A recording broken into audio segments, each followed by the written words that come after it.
வணக்கம் யுவர்ஸ். ஸ்ரீமத் பாகவதம். ஸ்ரீமதி கீதா வீரராகவன் எளிய தமிழில் எழுதிய ஸ்ரீமத் பாகவதம் பகுதி 231 காண்போமா? தேனுகாசுரனை அழித்தல்.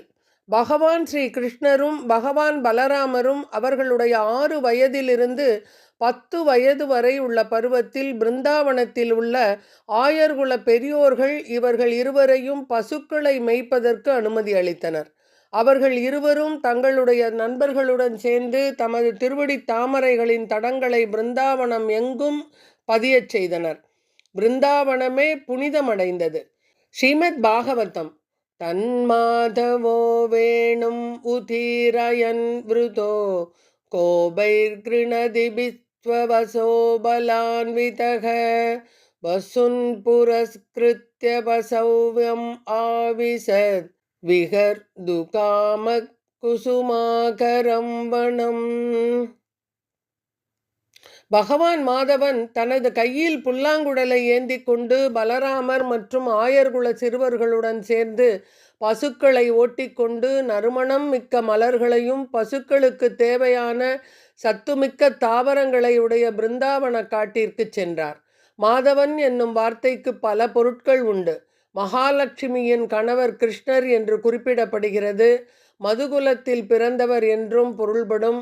வசந்த காலத்திற்கு மாதவம் எனும் பெயர் உண்டு. பகவான் கிருஷ்ணர் பிருந்தாவன காட்டிலும் புகுந்தவுடன் அக்காடு வசந்த காலம் வந்ததை போன்று நறுமணம் மிக்க மலர்கள் பூத்து குலுங்கவும் சுகமான தென்றல் வீசவும் ஒரு தெய்வீக சூழ்நிலைக்கு மாறியது. மாதவன் என்று பகவான் கிருஷ்ணர் அறியப்படுவதற்கு மற்றொரு காரணம், மாதுரிய ரசத்தில் தனது லீலைகளை அனுபவித்து மகிழ்கிறார். பிருந்தாவனக்காடு ஐம்புலன்களுக்கும் இன்பம் அளிப்பதை பகவான் கிருஷ்ணர் கண்டார். துந்துபிகளும் பறவைகளும் விலங்குகளும் எழுப்பிய ஒலிகள் செவிக்கு இன்பம் அளித்தன. கானகமெங்கும் வீசிய தென்றல் காற்று குளத்தில் உள்ள ஈரப்பதத்தை எடுத்துக்கொண்டு பகவானது உடலெங்கும் குளிர்ச்சியினை அளித்து இன்பத்தினை தந்தது. காற்றில் உள்ள இனிமை நாவின் சுவையை தூண்டியதோடு தாமரை மலர்களின் நறுமணத்தை நாசிக்கு தந்து இனிமை செய்தது. அந்த வனமெங்கும் தேவலோகத்தின் அழகு நிரம்பி இருந்தது. அந்த காட்சி கண்களுக்கு இன்பம் அளித்தது.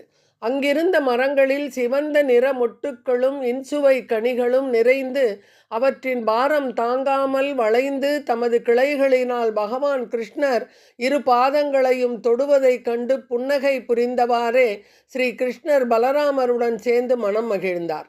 ஸ்ரீ சுகர் கூறினார், இவ்வாறு அழகிய பிருந்தாவன காடு மற்றும் அதில் வசிப்போரிடம் மிகுந்த திருப்தி அடைந்தவராக பகவான் கிருஷ்ணர் தனது நண்பர்களுடன் சேர்ந்து கோவர்தன மலையின் அருகில் யமுனை நதிக்கரையில் ஆனிரை மேய்ப்பதில் மிக்க மகிழ்ச்சி அடைந்தார். பிருந்தாவனத்தின் அழகு. பிருந்தாவனத்தில் உள்ள தும்பிகள் மது மயக்கத்தில் தமது கண்களை மூடிக்கொண்டு பாடத் துவங்கும். தனது நண்பர்களுடனும் பலராமனுடனும் காட்டுப்பாதையில் சென்று கொண்டிருக்கும் பகவான் கிருஷ்ணர் அத்தும்பிகளுக்கு பதில் கூறுவது போல் அவை போன்றே ஒலி செய்வார். அந்த சமயம் அவரது நண்பர்கள் கிருஷ்ணரின் லீலைகளை போற்றி பாடுவர். சில நேரம் பகவான் ஸ்ரீ கிருஷ்ணர் கிளியினை போல் மழலை மொழியில் கொஞ்சுவார். குயிலை போல் இனிமையாக கூவுவார். அன்னப்பறவைகளைப் போல் ஒலி செய்வார். தனது ஆயர்குல நண்பர்களை சிரித்து மகிழ்விக்க ஒரு மயிலை போல் பாவனை செய்து ஆடுவார். சில சமயம் மேகங்களின் இடியோசை போன்ற குரலில் மிகுந்த பாசத்துடன் வெகு தூரத்தில் உள்ள மிருகங்களை பெயர் சொல்லி அழைப்பார். இவ்வாறு கிருஷ்ணர் பசுக்களையும் ஆயர்குல சிறுவர்களையும் மகிழச் செய்வார். பலராமர் விளையாடிய களைப்பினால் ஒரு ஆயர்குல சிறுவனின் மடி மீது தலை வைத்து படுத்து இருக்கும் பொழுது பகவான் கிருஷ்ணர் தானே அவரது பாதங்களை தடவி கொடுத்து அவருக்கு தேவையான பிற சேவைகளையும் செய்வார். சில சமயங்களில் ஒருவருக்கொருவர் சண்டை செய்து கொள்வர். அவ்வாறு சண்டையிட்ட களைப்பினால் கிருஷ்ணர் ஆயர்குல சிறுவனின் மடியில் தலை வைத்து படுப்பார். அப்பொழுது மற்ற ஆயர்குல சிறுவர்கள் அவரது தாமரை திருவடிகளை தடவி கொடுப்பர். சிலர் விசிறி விடுவார்கள். கிருஷ்ணருடன் சேர்ந்து பாடல்களை இனிமையாக பாடுவர். ஒரு சமயம் கிருஷ்ணர் மற்றும் பலராமனின் நெருங்கிய நண்பர்களான ஸ்ரீதாமன், சுபலன், ஸ்தோக கிருஷ்ணன் என்ற ஆயர்குல சிறுவர்கள் பின்வருமாறு பேசினர். ஓ ராம, ஓ கிருஷ்ணா, இங்கிருந்து சிறிது தூரத்தில் பனை மரங்கள் நிறைந்த பெருங்காடு ஒன்று இருக்கிறது. மதுரா நகரத்திற்கு மேற்கே ஒரு யோஜனை தூரத்தில் தாளவனம் என்றொரு காடு இருக்கின்றது. அது தேனுகாசுரனால் காக்கப்பட்டது. இந்த காடு மதுராவிற்கும் கோவர்தன மலைக்கும் நடுவில் இருக்கிறது. அதன் நிலப்பகுதி மென்மையாகவும் பரந்து விரிந்தும் இருக்கும். எங்கும் தர்பை புல் வளர்ந்திருக்கும். அங்கு கருங்கற்களோ கூழாங்கற்களோ கிடையாது. தாளவனத்தில் உள்ள மரங்களிலிருந்து ஏராளமான கனிகள் விழுந்து கிடக்கின்றன. அவை தேனுகன் என்னும் கொடிய அசுரனால் பாதுகாக்கப்படுகிறது. தேனுகன் ஒரு அசுரனாவான். அவன் ஒரு கழுதையின் வடிவில் இருக்கின்றான். அவனது நண்பர்களும் அவனை போன்று கழுதை வடிவம் மேற்கொண்டு அவனுக்கு இணையான பலத்துடன் இருக்கின்றனர். தேனுகாசுரன் மனிதர்களை உயிருடன் பிடித்து தின்பவனாவான். அதனால் மனிதர்கள் மட்டுமல்ல, விலங்குகளும் கூட அங்கு செல்வதற்கு அஞ்சுகின்றனர். பகைவரை சுடுவோனே, அங்கே பறவைகள் கூட பறப்பதற்கு அஞ்சுகின்றன. அமித்ரகன், பகைவரை சுடுவோரே என்று பொருள். கிருஷ்ணா, அங்கு இனிய மனமுடைய கனிகள் ஏராளமாக இருக்கின்றன. அக்கனிகளை எங்களுக்கு பெற்றுத்தர மாட்டாயா? காற்றின் இனிய மனத்தால் எங்கள் மனம் ஈர்க்கப்படுகின்றது. பலராமனே, அக்கனிகளை அடைய வேண்டும் என்ற ஆசை வளர்ந்து கொண்டே போகிறது.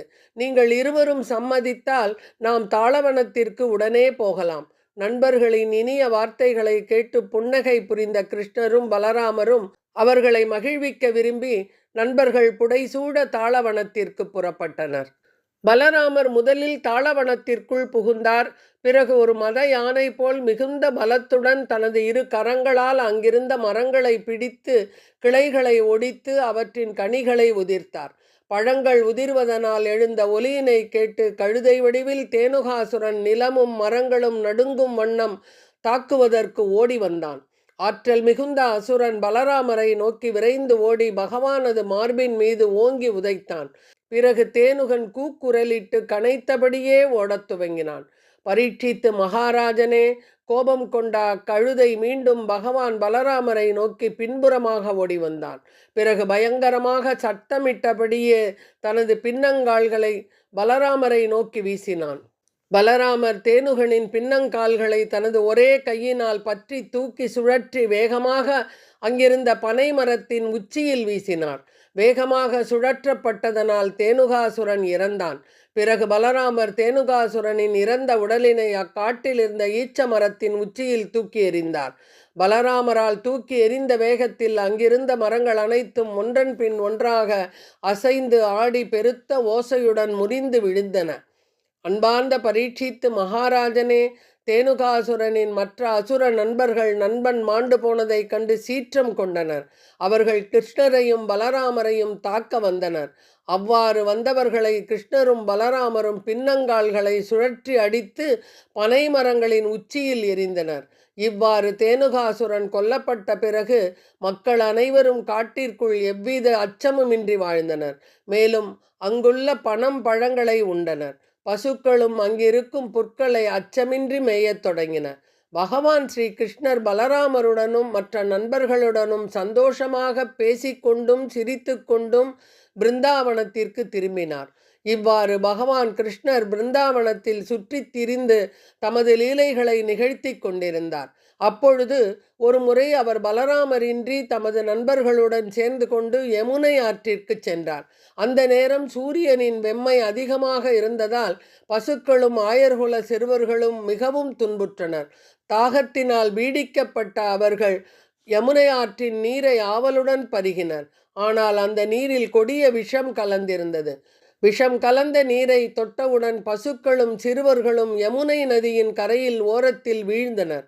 பகவானது தெய்வீக சக்தியினாலும் அவரது அருட்கடாட்சத்தினாலும் அவர்கள் மீண்டும் உயிர் பெற்று எழுந்தனர்.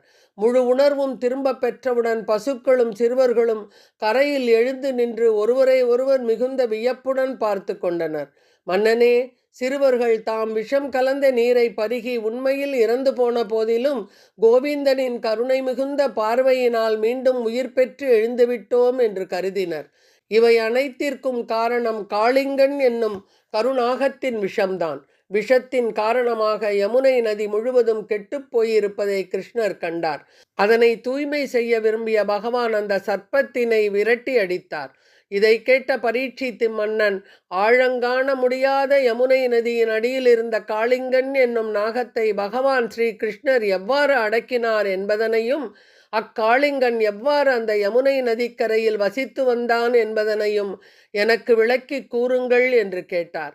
பரீட்சித்து மகாராஜனுக்கு ஸ்ரீ சுகர் எடுத்து கூறப்போகும் காளிங்கனின் கதையை நாமும் ஸ்ரீமத் பாகவதம் பகுதி 232 அனுபவிப்போமா? நன்றி, வணக்கம்.